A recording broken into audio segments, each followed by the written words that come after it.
hampir 2 tahun terakhir ini kita memasuki masalah pandemi COVID-19 dan ini merupakan permasalahan yang besar terhadap dunia pendidikan, yaitu pembelajaran harus dilakukan melalui daring, di mana pembelajaran daring ini tidak memerlukan ruang dan tidak terbatas oleh waktu, yaitu siswa dapat belajar di mana saja dan kapan saja, serta guru dituntut untuk lebih kreatif, lebih kondisi sekarang ini.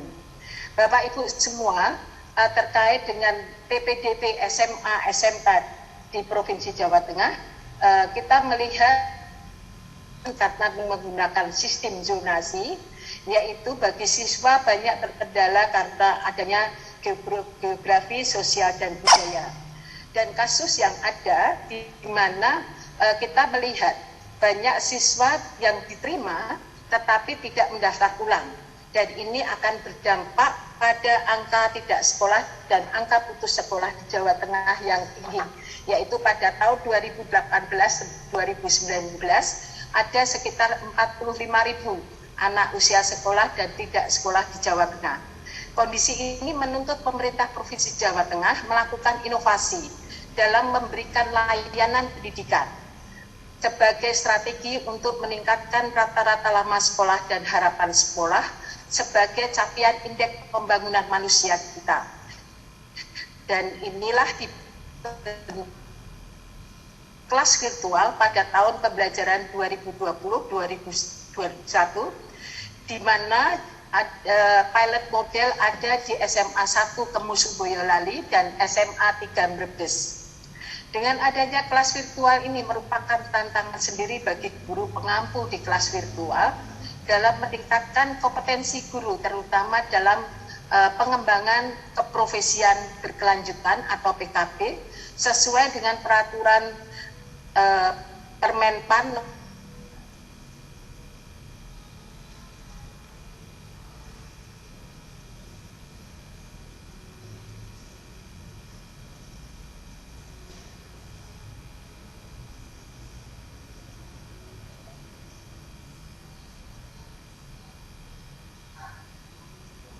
Suara hilang lagi nih, Pak. Ya, sebentar, Pak.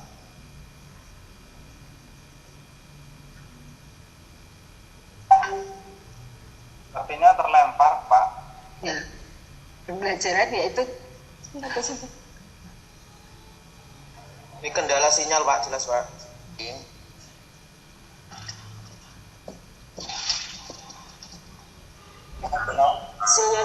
Sinyalnya memang agak sulit, apalagi dari partai ini.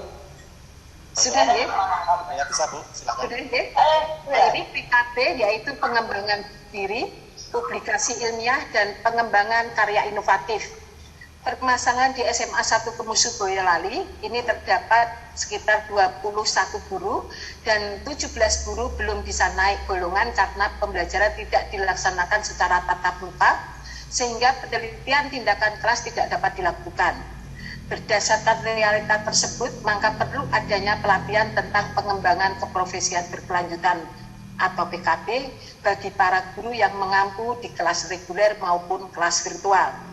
Kemudian fokus penelitian. Fokus penelitian ini ada di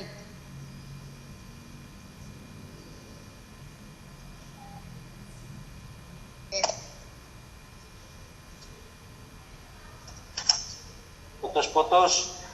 Mungkin untuk mengurangi ini videonya mungkin bisa dimatikan, nggak apa-apa, Bu Fatma. Dapetin suaranya dulu.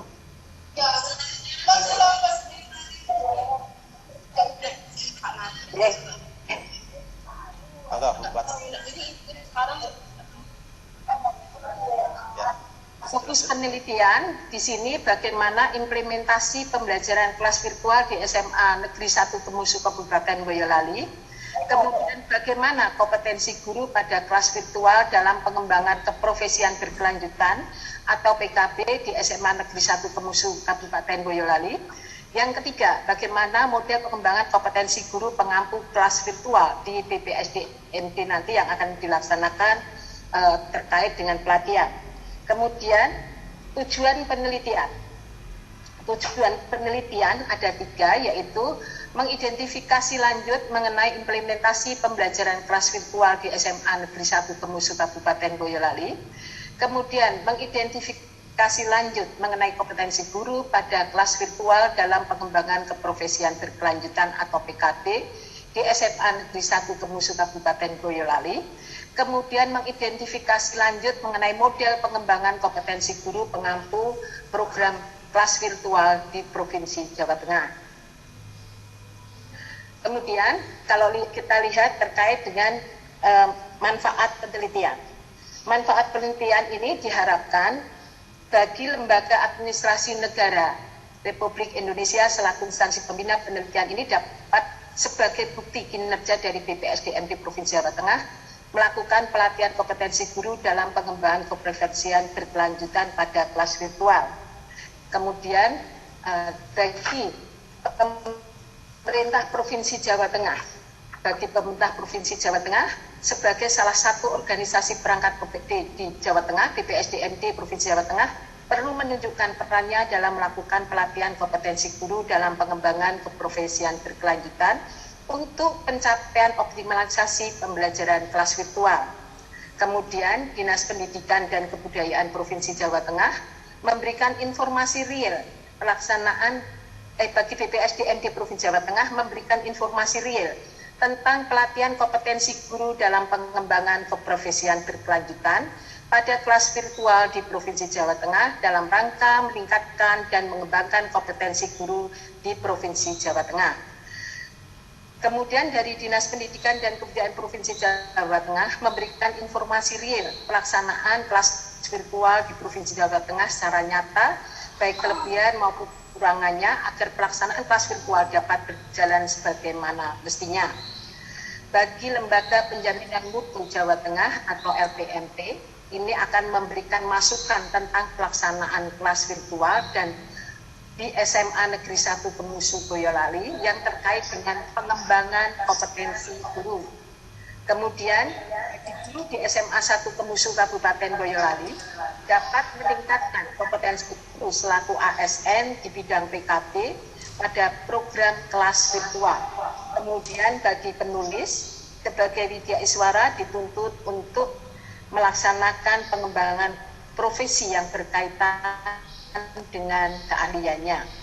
Kemudian penelitian sejenis yang pernah dilakukan yaitu model pengembangan kompetensi guru melalui pelatihan dalam jabatan, studi pada SMA Negeri Kota Pekanbaru Riau oleh Aldo Bastian tahun 2014. Kemudian pengembangan kompetensi guru profesional guru SMA MA di Kecamatan Pleret, Kabupaten Bantul, Yogyakarta, yaitu oleh Moh Arif Darrohman tahun 2016.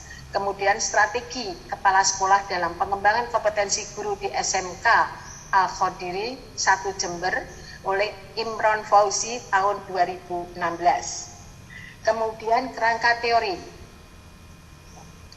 Kerangka teori di sini bagaimana kita pengembangan kompetensi pada karya tulis ilmiah ini difokuskan pada pengembangan keprofesian berkelanjutan atau PKB, yaitu pengembangan profesi bagi guru merupakan salah satu unsur yang diperlukan untuk memenuhi angka kredit yang dipersyaratkan untuk kenaikan jabatan fungsional guru. PKB dibagi menjadi 3, yaitu pengembangan diri, publikasi ilmiah, dan karya inovatif. Kemudian latar belakang terkait dengan kelas virtual ini, latar belakangnya.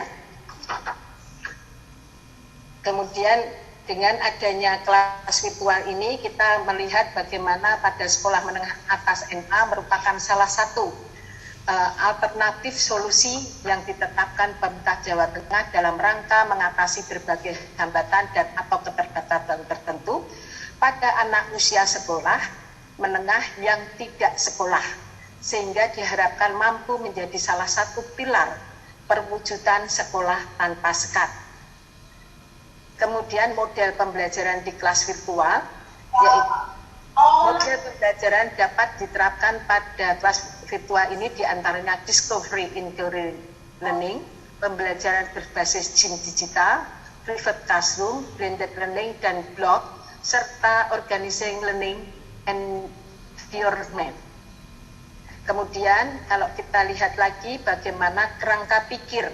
Kerangka pikir ini, hal ini sesuai dengan pemikiran Sitorus 2018 halaman 24 dalam Endang Munciati yang menyatakan bahwa dalam menghadapi revolusi industri 4.0 dan untuk mengimbangi era disrupsi dengan ciri utama adalah pemanfaatan teknologi digital dan teknologi dalam proses belajar mengajar dalam dunia maya atau cyber system, sehingga transfer ilmu pengetahuan dan proses pembelajaran dapat dilakukan secara kontinu tanpa harus selalu tatap muka di kelas, sehingga materi proses pembelajaran dapat sampai kepada siswa setiap waktu tanpa dibatasi ruang dan waktu.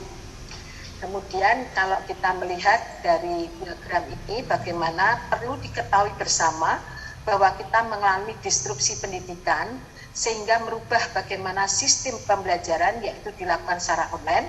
Kemudian sesuai kebijakan Provinsi Jawa Tengah menetapkan program kelas virtual untuk mengatasi angka tidak sekolah dan putus sekolah di Jawa Tengah yang semakin tinggi, dan ini diperlukan adanya guru yang kompeten sehingga perlu adanya pengembangan kompetensi guru dan pengembangan keprofesian berkelanjutan.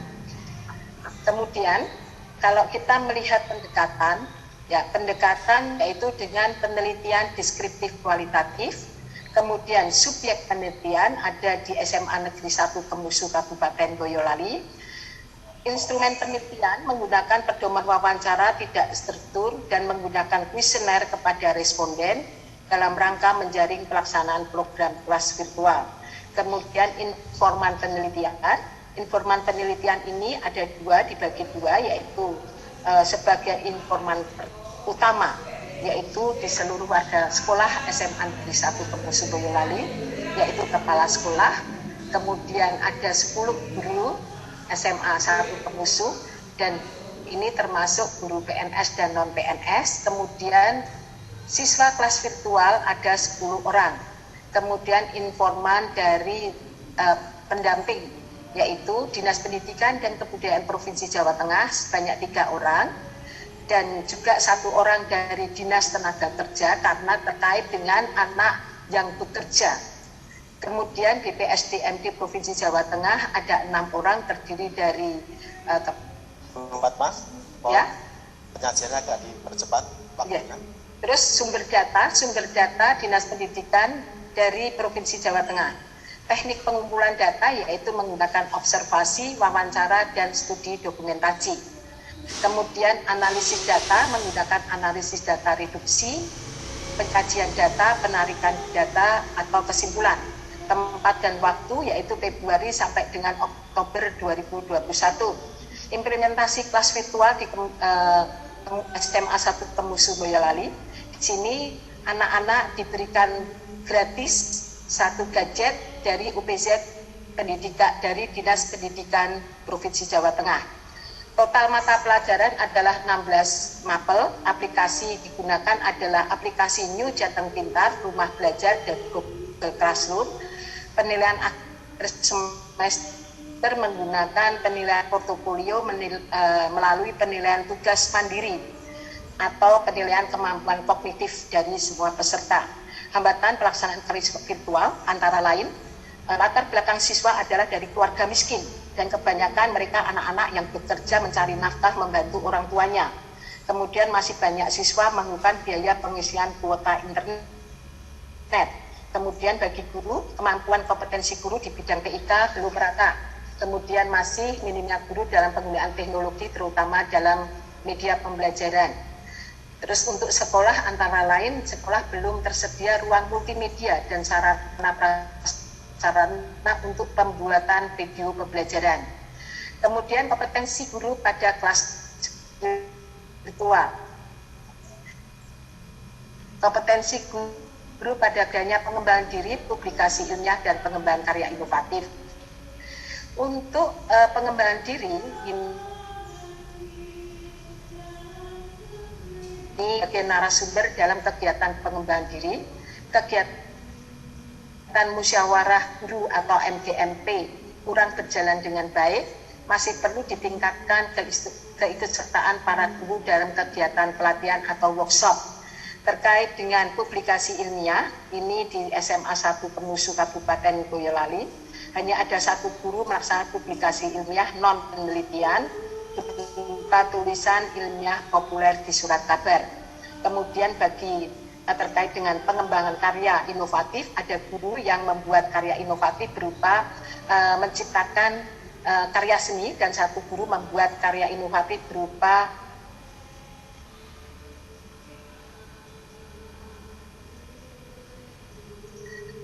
pengembangan kelas virtual.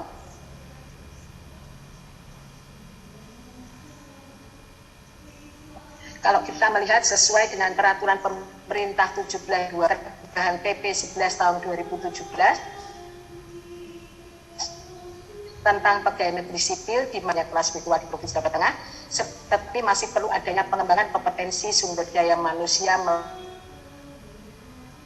melalui pelatihan teknis maupun fungsional ya, yang dilakukan oleh Widya Iswara dalam pengembangan keprofesian dengan bekerjasama dengan LPMP Jawa Tengah sebagai lembaga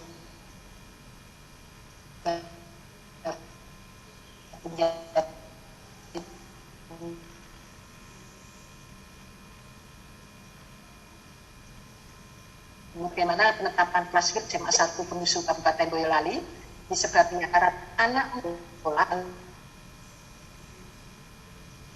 orang tuanya dari primary ngono ya. Perlu ini publikasi ilmiah karya inovatif yang dirasakan belum berjalan dengan baik dan belum menunjukkan hasil yang memuaskan.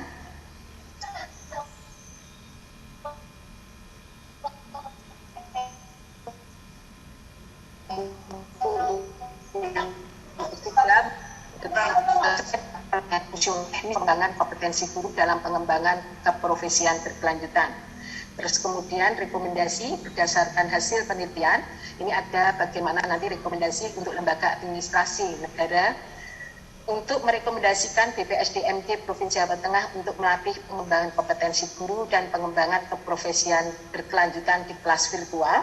Kemudian rekomendasi untuk pemerintah Provinsi Jawa Tengah melalui gubernur agar menerbitkan peraturan gubernur tentang program nasional agar dapat dijadikan pedoman untuk pelaksanaan yang menangani. Rekomendasi untuk BPSDMD Jawa Tengah dalam meningkatkan kompetensi guru di bidang PKB, pengembangan keprofesian berkelanjutan pada kelas virtual perlu mengembangkan kompetensi SDM melalui program pelatihan baik pelatihan teknis PKB maupun pelatihan fungsi Ini kan di kelas. harusnya anak background pernah Kemudian rekomendasi untuk dinas pendidikan selaku OPD yang menangani pendidikan perlu memberikan pendampingan secara intens serta melakukan evaluasi monitoring secara berkala kepada sekolah penyelenggara kelas virtual sehingga dapat berjalan dengan baik. Rekomendasi untuk LPMP selaku lembaga perlu melakukan kerjasama dengan BPSDMD dalam mencari strategi PKB yang nanti akan diwujudkan sebagai bentuk di kelas virtual. Sekian, terima kasih. Wassalamualaikum warahmatullahi wabarakatuh. Dan saya mohon untuk masukan dari semua untuk penyempurnaan karya ilmiah ini. Terima kasih semuanya. Salam sejahtera dan salam bahagia untuk semuanya.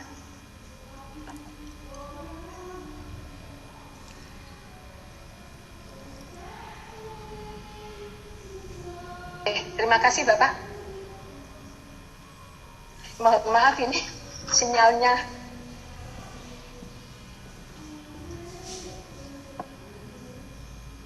Ya, terima kasih Bu Padma, ya, luar biasa. Tepuk tangan dulu untuk penyaji kedua. Untuk pembelajaran ya, kelas virtual itu kalau saya perhatikan ibunya itu dari UT ya, Universitas Terbuka. UT itu sudah lama dan ternyata ya selama pandemi ini cocok ya untuk konsep dari PT ini kemudian dilakukan ATM, amati dulu dan modifikasi untuk di Jawa Tengah. Baik, Bapak sekalian, untuk selanjutnya yaitu pembahas. Ya. Untuk pembahasan yang pertama, kami persilahkan kepada Bapak Dr. R. Lugi Kurnia SE AKMA. Waktunya kurang lebih 15 menit. Dipersilahkan. Pak Iswanto, apa terdengar suara saya Pak Is? Oke, terdengar Pak, jelas. Oke Pak Is. Pak Is mohon izin Pak Is, sepertinya kelasnya agak kurang kondusif Pak Is. Banyak sekali yang membuka mic dan sebagainya. Pak Is mungkin bisa diinfo ke peserta untuk mute Pak. Iya. Jadi Bapak Ibu, mohon yang selain pembahas, dimohon untuk mematikan suaranya atau mic-nya. Monggo Pak. Terima kasih Pak Lugi. Bapak Moderator. Assalamualaikum warahmatullahi wabarakatuh. Selamat pagi, salam sejahtera buat kita semua. Yang terhormat Bapak Kepala BPSDM, Pak Arif beserta jajarannya, Bapak Habib. Tadi saya lihat yang terhormat Bapak Pembahas, selamat pagi Pak Dodi dan Bu Dr. Siti. Kemudian Bapak Moderator, terima kasih Pak Iswanto atas waktunya. Kemudian juga Bapak Ibu peserta webinar, ya, terutama pengantennya pagi ini Bu Fatma dan Pak Bagus, selamat ya, sudah paling tidak sudah mempresentasikan, tapi Bu Fatma lain kali wifi-nya disiapkan. Ya Bapak cuma pakai ini, jadi Bu. belum pernah pakai presi Bapak. Bu, nanti lain kali pakai PPT saja Bu, karena mungkin berat menggunakan bandwidth-nya kalau presi. Nah, ya. Tapi karena waktunya terbatas ya Bapak Ibu sekalian, kami dari LAN sangat mengapresiasi penelitiannya Bu Fatma ini. Bu Fatma akan membentuk suatu model ya. Sebetulnya bentuk-bentuk KPI yang seperti inilah yang diharapkan oleh LAN. Jadi LAN itu sangat berharap bahwa jenis-jenis penelitian dari Widya Iswara, apalagi WI Madya yang akan menuju ke orasi, bisa diharapkan berbentuk suatu output model, output kebijakan, output pengembangan suatu teori. Jadi mungkin mohon izin Pak Kepala Badan, nanti kalau ada Widya Iswara yang masih menulis KTI pengaruhan, nah itu mohon diseleksi saja Bapak, karena pada saat nanti dilakukan ujian tertutup mungkin tidak bisa dilanjutkan. Jadi harapan kita adalah penelitian KTI yang sifatnya applicable ya, bisa diterapkan, bermanfaat bagi institusi dan juga bersifat terapan. Itu yang paling penting ya, problem solving. Jadi tidak, karena masih didapatkan beberapa penelitian-penelitian Widya Iswara yang seperti skripsi ya, pengaruh motivasi terhadap kinerja, itu kan sudah Pak Deputi benar-benar titip pesan untuk penelitian-penelitian KTI yang model seperti ini sebaiknya tidak perlu dilanjutkan. Jadi ini merupakan start yang bagus Bu Fatma untuk dilanjutkan, meneruskan dan menyelesaikan membuat suatu model ya, karena ini terapan. Tapi ada beberapa hal yang ingin saya sampaikan, mungkin saya mulai dari Bu Fatma dulu, karena ini membentuk suatu model, cuman saya tidak paham ya Bu ya, model yang akan Ibu kembangkan itu model pengembangan kompetensi atau model pengembangan kelas virtual.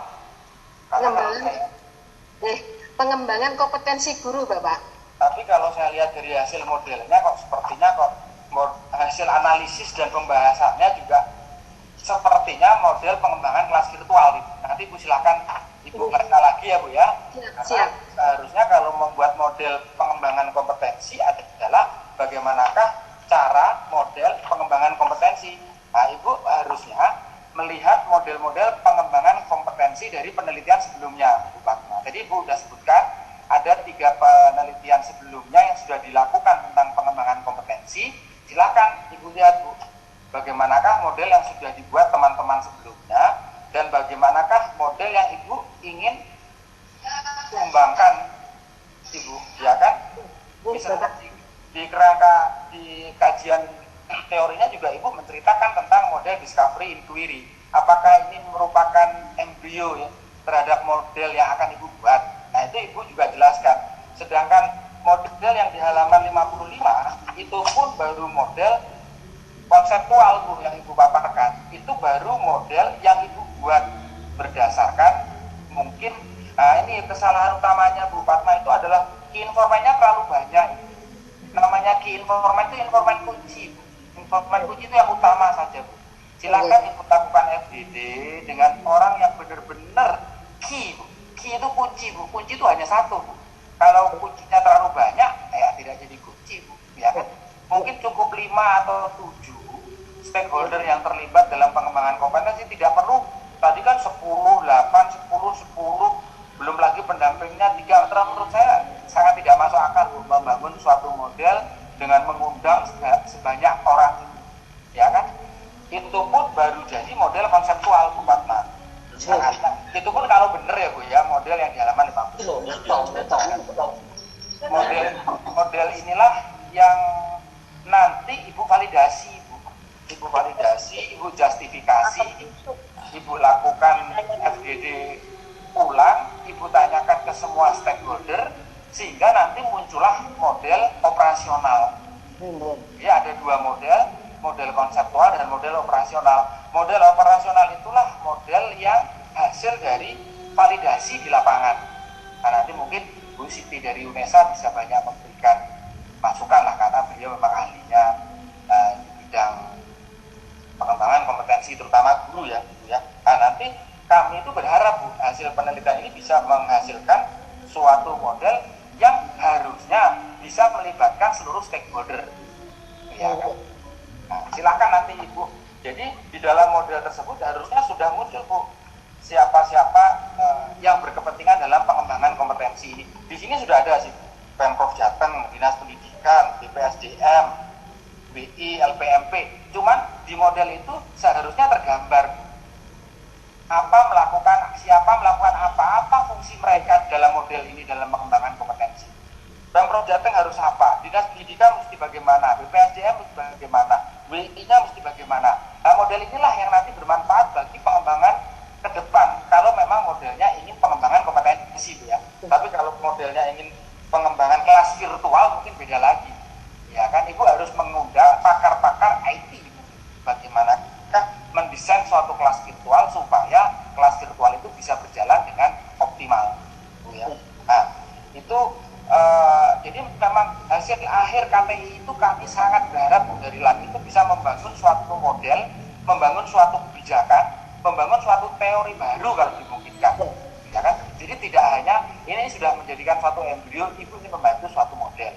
Ya kan, harapannya model ini nanti bisa dijadikan suatu kebijakan, ya kan, kebijakan Dinas Pendidikan Provinsi Jawa Tengah tentang penyelenggaraan kelas virtual. Ini loh kebijakan Dinas Pendidikan atau kebijakan Gubernur Jawa Tengah tentang pengembangan model kompetensi guru misalnya. Nah, itulah harapannya. Hasil akhirnya itu adalah membangun suatu model yang dibuat yang disebut dalam bentuk kebijakan. Nah, itulah yang kita tunggu-tunggu Bapak Ibu sekalian yang mediai suara ya. Jadi kami tidak mengharapkan judul-judul KPI yang ternyata motivasi berpengaruh 30% terhadap kinerja. Ternyata misalnya ya kedisiplinan budaya kerja berpengaruh. Jadi kita harus mulai men-switch ya. Walaupun ini bukan kualitatif murni, masih kuasi kualitatif, tapi harapannya ini ada manfaatnya. Makanya nanti rekomendasinya Bu Fatma, rekomendasi itu benar-benar rekomendasi dari hasil penelitian, bukan rekomendasi untuk provinsi, rekomendasi untuk LAN, rekomendasi untuk bukan Bu, rekomendasi dari penelitian Ibunya apa Bu, ya. Makanya rekomendasi itu bisa muncul dari kesimpulan hasil model itu apa, Ibu rekomendasinya apa untuk penelitiannya Bu Fatma, ya. Ibu saya lihat tadi pernah menjadi PLT juga di dinas, Ibu pasti banyak punya ide di kepala Ibu, tinggal Ibu menuliskan, menuangkan dalam bentuk tulisan sehingga nanti model ini bisa terverifikasi, terjustifikasi secara metodologi ilmiah gitu loh. Nah, itu harapan kita. Jadi harapan kita Ibu bisa menghasilkan suatu model, baik model pengembangan kompetensi ataupun model pengembangan kelas virtual, silahkan model itu. Kami tunggu di LAN Bu Fatma, baik untuk ujian tertutup maupun untuk orasinya Bu ya. Semangat Yes, ya, dan Pak. ya. Kemudian untuk Pak Bagus bisa mendengar Pak Bagus? Ya, Oke, Pak Bagus, mohon izin Pak Bagus mungkin lebih dipastikan lagi Pak Bagus, apakah Bapak ingin melakukan penelitian kualitatif ataukah kuantitatif Pak? Jadi di metode penelitian Pak Bagus tulis pendekatannya kualitatif, tapi Bapak menggunakan sampel, Bapak menggunakan populasi dan sampel, kemudian menggunakan, sebetulnya Bapak ingin mendekati apa? Kalau toh Bapak memang mau menggunakan kuesioner itu hanya sebagai alat bantu. Karena sebetulnya Pak Bagus mungkin kalau kualitatif sebaiknya menggunakan wawancara, observasi, dan dokumentasi Pak. Iya kan? Jadi seperti Bu Fatma lakukan. Langsung aja Pak, strict kualitatif Pak. Kalau seandainya memang mau menggunakan kuesioner, berarti Bapak harus melakukan Pak uji reliabilitas, uji validitas. Apakah kuesioner yang disebar itu sudah valid Pak? Apakah kuesioner yang disebar itu sudah reliable? Iya kan? Bapak cek dulu ke 30 sebelum Bapak sebarkan ke 432 responden, Bapak cek dulu ke 30 orang Pak, untuk menguji apakah pertanyaan-pertanyaan yang Pak Bagus buat ini sudah valid, apakah pertanyaan-pertanyaan yang Bapak buat itu sudah reliable, iya kan? Nah, nanti setelah sudah valid dan reliable, Bapak baru boleh sebar ke 432, iya kan? Nah, nanti Bapak analisis. Tapi lihat metode analisis Bapak yang menggunakan Habermas and Mills ini kualitatif sekali Pak, iya kan? Ini sangat kualitatif sekali. Ya, Bapak harusnya melakukan triangulasi Pak. Sama dengan Bu Fatma tadi ya. Saya tidak melihat triangulasi di penelitian Bu Fatma. Semuanya seperti laporan, iya kan? Harusnya ada Bu. Bagaimana ke informan 1 ngomong, ke informan 2 ngomong, bagaimana hasil observasi Ibu, bagaimana hasil uji dokumentasi Ibu, semuanya Ibu masukkan di bab 4 pembahasan, ya kan? Nah, itu sangat kita tunggu Bu. Jadi tidak hanya berdasarkan hasil wawancara. Demikian juga untuk Pak Bagus Pak. Nanti tolong dikoreksi saja Pak, apakah ingin menggunakan penelitian pendekatannya kuantitatif atau kualitatif Pak ya. Karena di bab 3-nya ini juga pendekatannya kualitatif tapi teknik penelitiannya kuantitatif Pak, ya kan? Ataukah memang mau menggunakan mixed method? Kalau mixed method pun tidak seperti ini Pak Bagus. Nanti Bapak silakan baca bukunya Creswell Pak. Di bukunya Creswell itu ada 6 cara melakukan mixed method Pak, ya kan? Nanti Bapak kalau memang mau menggunakan mixed method ya, tapi Widya Iswara biasanya menggunakan satu pendekatan saja sudah bagus dan asal benar Pak ya. Kalau Bapak menggunakan mixed method, nanti di bukunya Creswell ada explanatory decision, ada exploratory, ada transformatif, ada triangulasi, ada 6. Bapak silahkan Bapak pilih mixed method mana yang Bapak gunakan. Tapi bukan seperti ini caranya Pak. Nah, nanti silahkan didiskusikan dengan pembahasnya. Dan juga harapan kami Pak Dilan, tidak hanya hasil penelitian tidak hanya deskriptif seperti ini Pak. Jadi 51% seperti ini, 17% seperti ini, 24% seperti ini. Yang paling penting itu adalah so what kalau udah ketemu seperti ini Pak. Iya kan? Bagaimana selanjutnya Pak? Harus dicari why-nya Pak. Kenapa kok mereka tidak mempunyai kompetensi? Faktor-faktor apa yang menyebabkan mereka tidak bisa berkompetensi? Ya, itu didapatkannya dari wawancara Pak. Kalau dari kuesioner Bapak nggak akan dapat Pak. Dari kuesioner hanya bisa menggambarkan seperti ini Pak.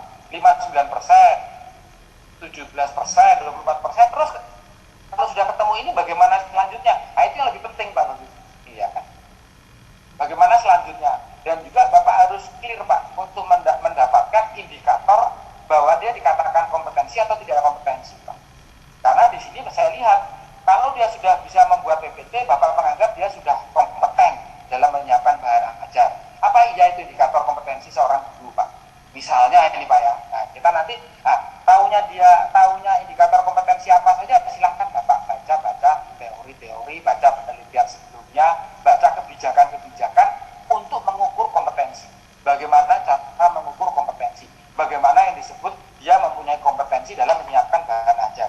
Bagaimana seorang guru disebut kompeten dalam menggunakan sarana pembelajaran? Misalnya seperti ini. Ya kan? Apakah kalau dia sudah memberikan ini kan hampir sebagian besar terlihat kompeten kan? Karena alat ukur kompetensinya misalnya ini proses pembelajaran 71% menurut kesimpulan Bapak guru sudah memiliki kompetensi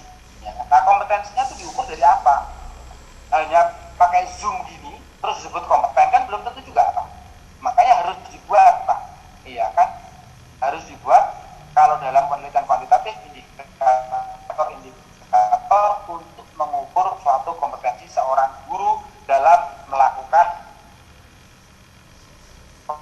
proses menggunakan sarana pembelajaran, dalam menyiapkan bahan ajar. Bapak buat dulu Pak indikator-indikatornya. Bagaimanakah menyiapkan suatu kompetensi? Supaya apa Pak? Supaya penelitian ini nanti ada manfaatnya Pak. Makanya rekomendasinya Pak Bagus Pak, di sini kan rekomendasinya kan bukan rekomendasi dari hasil penelitian Pak. Contoh nih Pak, saya baca Pak. BPSDM Provinsi Jawa Tengah agar memfasilitasi program pelatihan teknis maupun fungsional. Bapak di pembahasan tidak ada sama sekali Pak melihat bagaimanakah BPSDM Provinsi Jawa Tengah selama ini. Apakah dia melakukan fasilitasi, apakah tidak melakukan fasilitasi, bagaimana fasilitasi yang terjadi, apa kekurangan fasilitasi. Tidak Bapak cerita di dalam pembahasan, tahu-tahu sarannya Bapak suruh BPSDM memfasilitasi. Nah, terus sarannya dapat dari mana Pak? Nah, saran berikutnya, BPSDM Jawa Tengah untuk dapat melibatkan Wijaiswara dalam penyiapan. Kan Bapak nggak kotak-katik masalah Wijaiswara. Bapak nggak hanya berkuasa ke Wijaiswara. Bapak nggak tahu Wijaiswara dilibatkan atau tidak, ya kan? Jadi kalau Pak membuat rekomendasi yang benar-benar dari hasil penelitian Pak. Hasil penelitian Bapak tidak menyinggung tentang BPSDM dan Wijaiswara. Silakan Bapak membuat saran yang, mohon maaf Pak Bagus, yang ini untuk nanti kan karena ini akan masuk ke ujian tertutup dan nanti akan diuji Pak. Jadi sekarang Wijaiswara yang akan naik utama harus ujian tertutup dan pengujinya pasti Pak. 1 kepala LAN, 2 Pak Deputi, ya kan, 3 Pak Kapus, ya kan. Nah, nanti diharapkan pada saat ujian tertutup bisa menghasilkan sesuatu Pak, rekomendasi yang memang bisa applicable berupa terapan, ya kan. Nah, jadi ini yang akan dibaca rekomendasinya apa Bapak? Jadi kalau rekomendasinya hanya guru-guru di Jawa Tengah agar selalu meningkatkan kompetensi, nggak usah buat KPI Pak. Udah tahu Pak mereka disuruh meningkatkan kompetensi, tapi piye Pak caranya? Itu loh Pak. Bagaimana cara dia meningkatkan kompetensi dalam menyiapkan bahan ajar? Bagaimana dia Bapak memberikan rekomendasi supaya guru itu bisa menggunakan semua sumber media digital. Ya, ini kan 71%, tapi saya nggak yakin Pak, 71% guru di Jawa Tengah itu mereka sudah mempunyai kompetensi yang handal dalam menggunakan berbagai sumber media digital. Misalnya YouTube, membuat konten YouTube, misalnya seperti itu. Bapak bisa lihat lah Pak Bagus, bagaimanakah keadaan kita pagi ini kan menunjukkan Pak, bagaimanakah penggunaan berbagai sumber media. Ini baru satu Pak, Zoom kan, hampir semuanya mengacungkan tangan, hampir semuanya membuka mic dan seterusnya lah Pak. Apalagi ditambah dengan misalnya menggunakan platform-platform digital yang lain, ya kan. Platform digital tidak hanya Zoom kan, misalnya banyak platform digital yang lain. Nah ini Bapak silakan Pak nanti dibuat masing-masing indikator untuk mengukur kompetensi. Ini kok statusnya caranya baru dibahas Pak. Iya kan, dan itu terus Pak terjadi kan. Ini kan sebetulnya kan contoh gampang Pak, bagaimanakah seorang guru dalam menggunakan berbagai sumber media digital.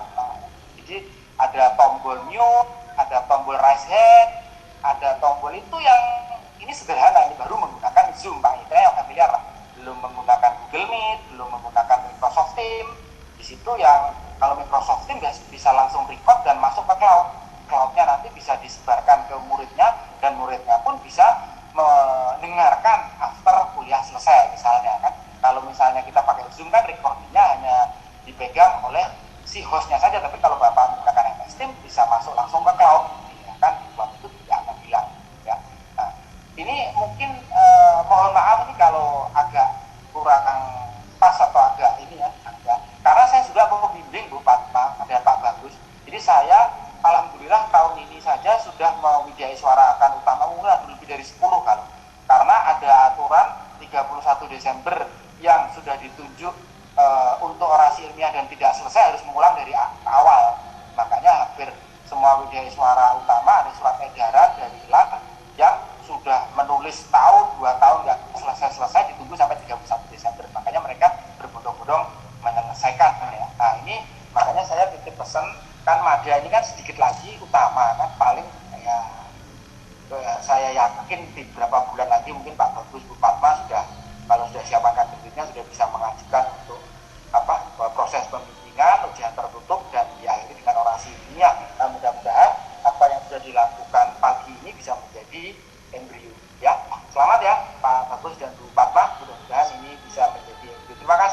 Faiz. Saya akhiri, Assalamualaikum warahmatullahi wabarakatuh. Waalaikumsalam warahmatullahi wabarakatuh. Ya, terima kasih Pak Luki, ya luar biasa masukan, saran, ya ini sangat poin-poinnya sangat penting ya, baik itu untuk Bu Fatma maupun untuk Pak Bagus dan juga untuk Bapak Ibu para widya suara yang sekarang dia mau masuk utama dan yang terutama yang mau melakukan orasi ya. Baik, berikutnya kami persilahkan untuk membahas yang nomor 2 yaitu oleh Bapak Dr. Andes Dodi Riyadmaji MM. Waktunya kurang lebih 15 menit. Dipersilahkan. Baik, terima kasih. Bismillahirrahmanirrahim. Assalamualaikum warahmatullahi wabarakatuh. Yang saya hormati Pak Sis, moderator, rekan-rekan narasumber, Bu Fatmaningrum dan Pak Bagus, teman-teman para pembahas dari UNES maupun dari LAN. Saya karena sudah pernah menjadi Kepala Badan Penelitian dan Pengembangan, tidak perlu terlalu jauh seperti yang tadi disampaikan oleh Mas Taufik. Saya akan menelusuri hal-hal yang simple saja, akan tetapi ini akan bermanfaat untuk Bu Fatma maupun Pak Bagus. Yang pertama yang ingin saya sampaikan adalah kaitannya dengan persoalan mengambil lokasi penelitian di Bu Fatma itu di SMA Kemusuk 1 Boyolali. Kalau Pak Bagus itu di wilayah 1. Wilayah 1 berarti lebih luas daripada yang dilakukan oleh Bu Fatma. Persoalannya kemudian adalah dari gambaran yang ditampilkan oleh Bu Fatma maupun Pak Bagus. Pertama saya ingin ke Pak Bagus dulu, Bu Fatma. Dari apa yang digambarkan di wilayah 1 Jawa Tengah tadi, yang menggambarkan persentase, saya mencatat kurang lebih 41% lebih itu para guru itu belum kompeten di dalam rangka menggunakan model pembelajaran yang virtual. Nah, oleh karena itu pertanyaannya adalah kalau tadi disarankan kepada BPSDM Jawa Tengah untuk menyelesaikan ini, maka kira-kira untuk se-Jawa Tengah saja itu perlu waktu berapa lama untuk bisa menuju ke guru-guru yang kompeten untuk bisa menggunakan metode istilahnya pembelajaran jarak jauh. Karena saya juga sering membimbing kepada kawan-kawan yang mengikuti diklat baik di PKA maupun di PKP maupun di Latsar, bahkan untuk di beberapa tempat saya juga melihat ini tadi kan yang dilihat di tempatnya Pak Bagus itu guru-guru SMA. Nah, problematikanya apakah anak-anak siswa SMA di seluruh Jawa Tengah tidak problematik memiliki HP sendiri yang lalu kemudian sudah HP-nya HP pintar dan bisa dimanfaatkan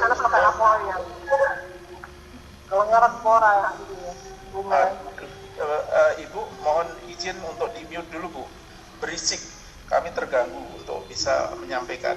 Nah, untuk hal yang terkait dengan peningkatan kompetensi tadi Pak Bagus, saya kira setiap siswa itu memiliki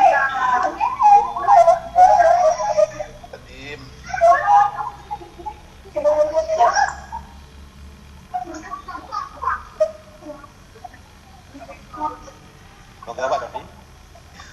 Iya Pak, kami agak terganggu dengan suara berisik ini Pak. Jadi HP yang dimiliki oleh siswa-siswa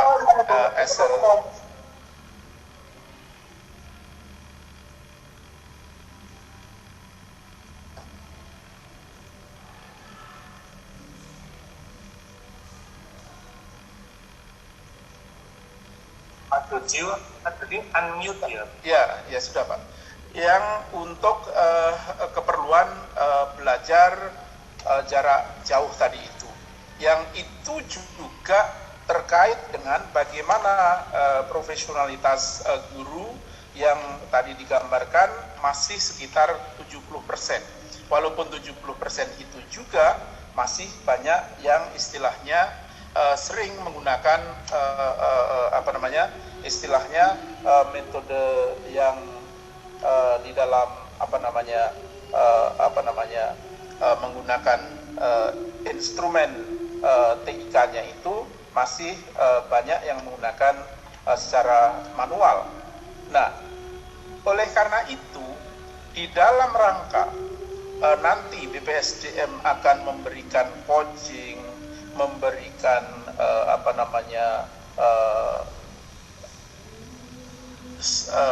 memberikan pelatihan dan seterusnya kepada para guru itu untuk di Jawa Tengah, kira-kira proyeksinya itu memerlukan pemrograman yang saya kira masih rumit untuk membuat program yang terkait dengan istilahnya untuk khususnya di guru-guru SMA untuk meningkatkan profesionalitas.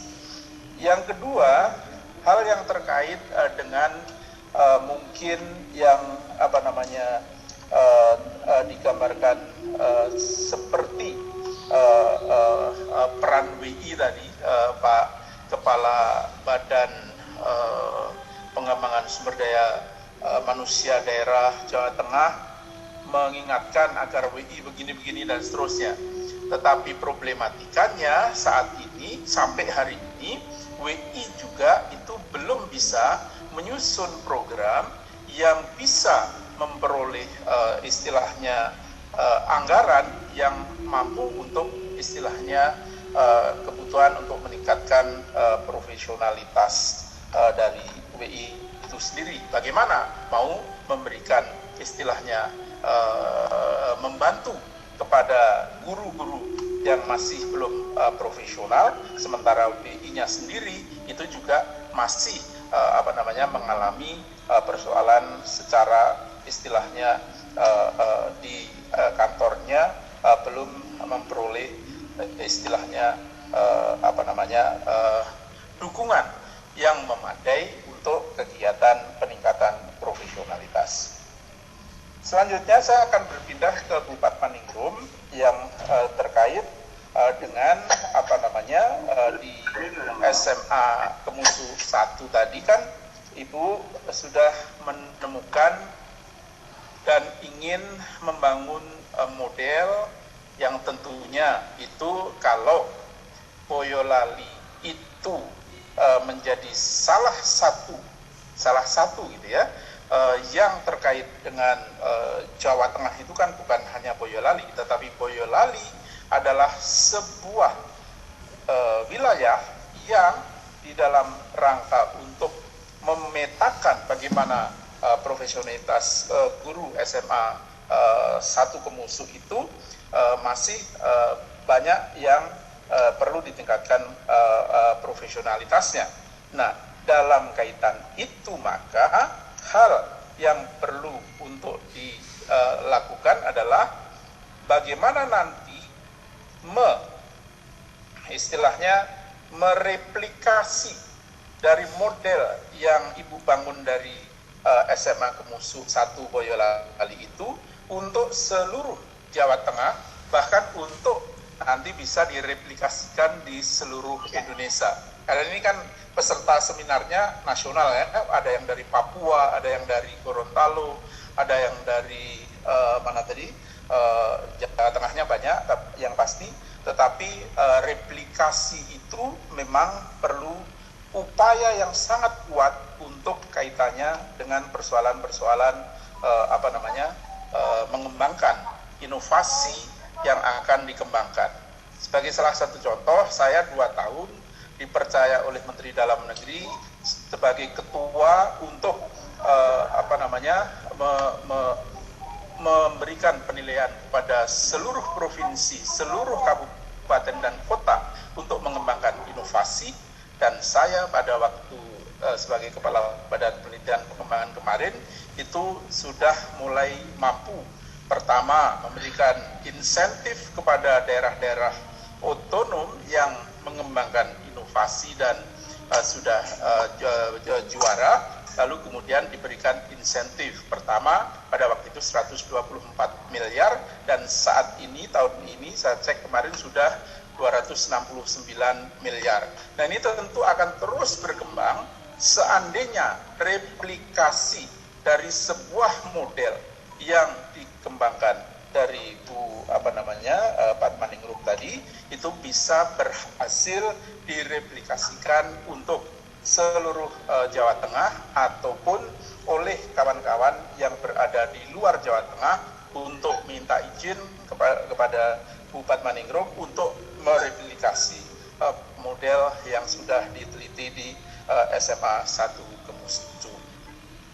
Yang terakhir saya kira hal-hal yang seperti ini, karena pengalaman saya sebagai PJ Gubernur Kalimantan Barat 9 bulan, saya pada waktu kemarin itu bisa memperoleh penghargaan dari Presiden dan dari Gubernur Bank Indonesia selaku pembina BUMD terbaik se-Kalimantan, dan lalu kemudian selaku pengendali inflasi se-Kalimantan. Jadi pada waktu itu saya memperoleh penghargaan yang terbaik di Kalimantan itu adalah PJ Gubernur Kalimantan Barat. Ini saya rasakan di tahun 2018-2019 yang lalu. Ini adalah sebuah hal hanya sederhana sebenarnya saya bekerja itu. Dengan model sebagai Kepala Badan Penelitian Pengembangan, saya bekerja, lalu kemudian bagaimana bekerja sebagai seorang istilahnya gubernur itu yang berangkat dari istilahnya peneliti. Nah, inilah hal-hal yang mungkin perlu kita kembangkan secara istilahnya sistematis dan bisa secara luas ke Indonesia, karena tadi tantangannya kan 2045 kita ini akan menjadi ASN yang bertaraf internasional, yang bisa memperoleh pensiun 1 miliar dan seterusnya. Saya tidak pernah bermimpi lagi untuk memperoleh pensiun yang besar itu, karena memang usia saya tinggal 5 tahun lagi di fungsional ini. Mudah-mudahan inilah yang nantinya perlu untuk bekal kita bersama untuk memperbaiki Indonesia di masa depan melalui bagaimana Bu Padma, Pak Bagus mengembangkan hal-hal yang dilakukan. Saya kira itu, terima kasih banyak atas perhatiannya, dan kalau ada hal-hal yang kurang berkenan kami mohon untuk dimaklumi. Terima kasih. Wabillahi taufiq wal hidayah. Assalamualaikum warahmatullahi wabarakatuh. Waalaikumsalam warahmatullahi wabarakatuh. Terima kasih Pak Dodi yang telah memberikan pembahasan yang sangat luar biasa, baik untuk Pak Bagus maupun untuk Bu Padma. Berikutnya untuk pembahas yang terakhir, yaitu dari Ibu Nurjulia SPI MSI PhD. Waktunya kurang lebih 15 menit. Dipersilahkan Bu. Ya, terima kasih Pak Siswanto. Assalamualaikum warahmatullahi wabarakatuh. Selamat pagi Bapak Ibu semuanya. Bapak Bagus Suryanto, Bu Padmaningrum, selamat pagi. Kemudian ada Pak Luki Karunia, Pak Dori Riyadmaji, dan Bapak Ibu guru yang kebanyakan jadi partisipan seminar hari ini. Selamat Hari Guru sebelumnya. Sebelumnya saya ucapkan selamat untuk Pak Bagus dan Bu Padma yang telah berhasil menyelesaikan research-nya. Memang research itu tidak mudah ya, butuh pengorbanan, butuh waktu, tenaga, dan bahkan mungkin kadang tidak hanya itu ya, kadang menangis darah pun juga terjadi ketika research gitu kan. Belum lagi kendala-kendala di lapangan. Oleh karena itu saya sangat mengapresiasi Pak Bagus dan Bu Padma yang telah berhasil menyelesaikan penelitiannya. Saya sudah membaca laporan Bapak dan Ibu dengan sangat cermat ya, karena saya biasa mereview jurnal penelitian baik di dalam maupun di luar untuk mendapatkan gambaran tentang penelitian Bapak dan Ibu. dan juga insight tentang apa saja sih yang harus saya kritisi gitu ya, karena tugas saya di sini adalah mereview atau membahas, bukan untuk menjatuhkan tetapi lebih untuk memberikan masukan bagi perbaikan penelitian ke depannya. Dalam hal ini saya memberikan acungan jempol bahwa Bapak dan Ibu sudah melakukan research ya, sudah melakukan penelitian, yaitu suatu pencarian atau penyelidikan sistematis untuk menggambarkan, menjelaskan, memprediksikan dan atau mengontrol fenomena yang muncul dengan menggunakan metode-metode ilmiah yang menjadi standar. Kemudian salah satu kekuatan dari penelitian ini ya adalah penelitian ini diangkat dari permasalahan empiris ya, yang real ada di lapangan di sekitar kita, bagaimana Bapak Ibu guru sekolah berjuang untuk melakukan inovasi pembelajaran di dalam masa perkuliahan online ini ya, yang semuanya serba mendadak gitu ya. Ini benar-benar permasalahan empiris bukan teoritis, maka hasil penelitian ini dipercaya akan sangat bermanfaat, terutama dalam memberikan informasi yang diperlukan dalam rangka menemukan solusi terbaik bagi permasalahan yang dihadapi di lapangan. Itu beberapa hal yang ingin saya kritisi ya. Yang pertama, saya setuju dengan pendapat Pak Luki Karunia tadi ya, bahwa 100% saya setuju gitu ya. Jadi saya mungkin hanya akan mengulang saja gitu ya, dari judul pertama untuk Pak Bagus maupun Bu Padma, kedua-duanya menggunakan istilah pengembangan ya. Tetapi setelah saya baca, saya bolak-balik mana pengembangannya, saya tidak menemukan ada pengembangan di situ. Yang muncul adalah deskriptif ya. Padahal penelitian pengembangan itu adalah mengembangkan dan memvalidasi satu produk atau menguji keefektifan produk tersebut ya. Agar bisa menghasilkan satu produk, maka dilakukan analisis kebutuhan terlebih dahulu dengan menggunakan metode survei atau kualitatif. Kalau menurut kacamata saya, penelitian Pak Bagus dan Bu Padma ini masih berada pada tataran menganalisis kebutuhan ya, jadi belum sampai kepada pengembangan.